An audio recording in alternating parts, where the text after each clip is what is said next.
Hey, Marty here. Welcome to the Sublime to the Ridiculous video blog edition. My Grandpa Joe had a lot of people working with him over time in his welding machine business. So myself, my father, his brothers, several of my brothers. I can't help believe that a lot of my cousins spent time there, and a lot of people in the neighborhood too. Joe would hire anybody willing to work. Now, he worked them. He worked us.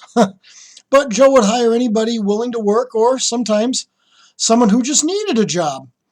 I remember one day back in the 70s, I went to school during the day, during the school year course, and I'd go put in a couple hours in the afternoon.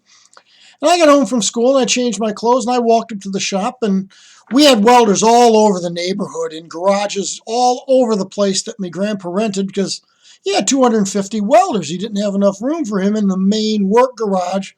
So all over the place, probably 12 or 14 garages renting off of neighbors that had welders in it. And I'm getting up close to the shop and I see some activity in this one one garage, and I stick my head to seeing what happens, and there's this stranger, man I didn't know from Adam, sitting on the tire of a welder and putting, I think, a starter on it. And I said, hello? And he says, hello, young man. I says, how are you? He says, fine. I says, okay.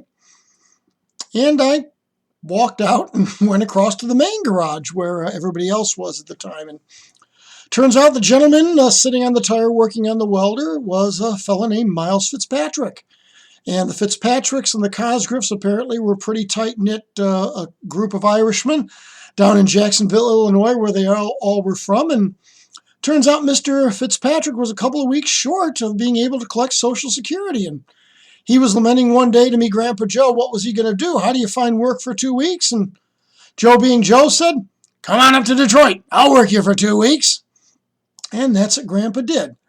And that just shows that that's the kind of guy me Grandpa Joe was. Yeah, he was gruff and rough and sometimes difficult to get along with, but, he didn't mind helping people out. And if this helped his buddy to be able to collect Social Security, then that's what you did, because that's what people do, right? And to give Joe his due, he generally was the kind of guy that would do what was right, and he was more than willing to help people out. And in this case, he helped an old family friend be able to collect his full Social Security. Anyway, that's it for today. Thanks for watching and listening. Please like and subscribe. Please comment. Please share if you like. In the meantime, this is Marty Cosgrove going from the Sublime to the Ridiculous, and having a lot more than 2 weeks to go before he can collect Social Security.